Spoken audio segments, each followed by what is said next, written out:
Good afternoon friends. आज मी तुम्हाला बी plus adjective या आपल्या आवडत्या चव्हाण स्टिचिंग पॅटर्ननुसार इंग्रजीमध्ये दैनंदिन व्यवहारात आणि डे टू डे लाईफमध्ये वाक्य कशी बोलतात ते सांगणार आहे आणि शिकवणार आहे. तर आजचा आपला चव्हाण स्टिचिंग पॅटर्न आहे बी प्लस ॲडजेक्टिव्ह. आता बी म्हणजे काय? असणे, राहणे किंवा बनणे. हे या तीन अर्थांनी बी हा शब्द इंग्रजीमध्ये वापरला जातो. असणे, राहणे आणि बनणे. आणि त्याच्या जोडीला ॲडजेक्टिव्ह म्हणजे विशेषण घेतलेलं असतं. आता विशेषण म्हणजे काय? की हा शब्द इतर शब्दांबद्दल अधिक माहिती देतो. विशेषतः नामाबद्दल अधिक माहिती देतो. पण या ठिकाणी आपण बी प्लस ॲडजेक्टिव्ह या सूत्राचा पॅटर्नचा वापर करून वाक्य बनवणार आहे. पुन्हा बीचा अर्थ असणे, राहणे किंवा बनणे. तर बघा, पहिलं वाक्य आहे बी केअरफुल. बी केअरफुल म्हणजे काळजी घ्या, सावध राहा. बघा, मी राहणे सांगितलं होतं तुम्हाला अर्थ. बी केअरफुल, काळजी घ्या किंवा सावध राहा. बी ऑनेस्ट, हॉनेस्ट नाही, ऑनेस्ट, प्रामाणिक राहा. कारण हॉनेस्टच्या स्पेलिंगमध्ये एच हे सायलेंट लेटर आहे, राईट.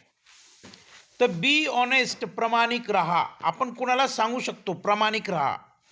उद्धटपणा करू नकोस, विचित्र वागू नकोस, म्हणून बी ऑनेस्ट, प्रामाणिक राहा. बी ब्रेव, शूर निर्भीड बना. बघा, मी तुम्हाला राहा, बना, असणे असे वेगवेगळे अर्थ बीचे सांगितले होते. तर बी ब्रेव, शूर निर्भीड बना. बी क्विक, लवकर करा, त्वरित व्हा. बी पेशंट, धीर धरा. बी काइंड, दयाळू, चांगले वागा.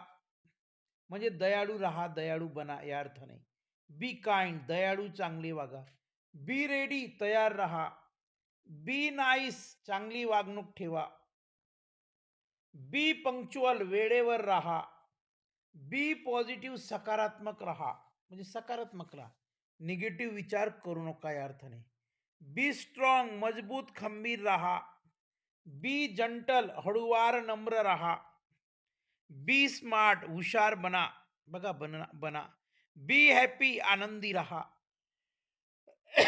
तर जवळजवळ पहिल्या या स्क्रीनवर मी आपल्याला एकूण 10 वाक्य की जी अतिशय छोटी छोटी आहेत, वाचायला, लिहायला, बोलायला, बघायला खूप सुंदर आहेत. आणि अशी सुंदर सुंदर वाक्य बोलून आपण सुंदर सुंदर इंग्रजी बोलू शकतो. अजून आपल्याला जास्त प्रॅक्टिस करता यावी त्यासाठी अजून काही शब्द माझ्याकडे त्या प्रकारातले आहेत. बघा, लक्षात घ्या. बी स्ट्रॉंग, मजबूत, खंबीर रहा. बी जंटल, हळूवार, नम्र रहा. बी स्मार्ट, हुशार बना. बी हॅपी, आनंदी रहा. बी पोलाइट, सभ्य रहा. बी सायलेंट, शांत रहा. बी अवेक, जागे रहा. बी अलर्ट, दक्ष, जागृत रहा. बी रिस्पॉन्सिबल, जबाबदार बना. बी फ्लेक्सिबल, लवचिक रहा. बी ट्रूथफुल, खरे बोला, सत्यवादी रहा. बी ओपन, खुलेपणाने रहा. बी सेन्सिबल, समजूतदार रहा. बी जनरस, उदार रहा. बघा, तर अशी वेगवेगळी वाक्य आहेत आणि अतिशय सुंदर आहेत, सोपी आहेत, सहज लक्षात ठेवू शकतो. पॅटर्न देखील सहज लक्षात राहील इतका सोपा पॅटर्न मी तयार केलेला आहे. आपल्याला जर कुणाला बोलायचं असेल, बी ट्रूथफुल, खरे बोला ना, सत्यवादी राहा. बी ओपन, खुलेपणाने राहा, खुलेपणाने बोला. बी सेन्सिबल, समजूतदार रहा. बी जनरस, उदार रहा, दयाळू रहा या अर्थाने, राईट. पुन्हा आपल्याला अशाच प्रकारच्या वाक्यांचा सराव करता यावा त्यासाठी पुन्हा काही वाक्य आपल्यासाठी घेऊन आलेलो आहे. बघा, लक्षात घ्या. बी ट्रूथफुल, खरे बोला, सत्यवादी रहा. बी ओपन, खुलेपणाने रहा. बी सेन्सिबल, समजूतदार रहा. बी जनरस उदार रहा. बी फोकस लक्ष केंद्रित करा. बी काम शांत स्थिर रहा. बी होपफुल आशावादी रहा. बी कॉन्फिडंट आत्मविश्वास ठेवा. बी सेफ सुरक्षित रहा. बी हंबल विनम्र रहा. जवळजवळ अशी एकूण आपण 25 ते 30 वाक्य पाहिलेली आहेत, की जी 25 ते 30 वाक्य ही बी प्लस ॲडजेक्टिव्ह या चौहान स्टिचिंग पॅटर्ननुसार आपण तयार केलेली आहे. राईट? तर अशा प्रकारची वाक्य वापरा आणि बिनधास्त इंग्रजी बोला. बघा सोपी वाक्य कुणालाही बोलता येतात. सोप्या पॅटर्ननुसार तयार केलेले वाक्य कुणीही बोलू शकतं. पण जर आपल्याला अशा प्रकारची वाक्य बोलायची असतील, तर थोडं हटके या पद्धतीने वाक्य कशी तयार करता येतील, हा माझा एकमेव उद्देश असतो. आपण व्हिडिओ पाहिला, ऐकला, मला समजून घेतलं, त्याबद्दल थँक यू.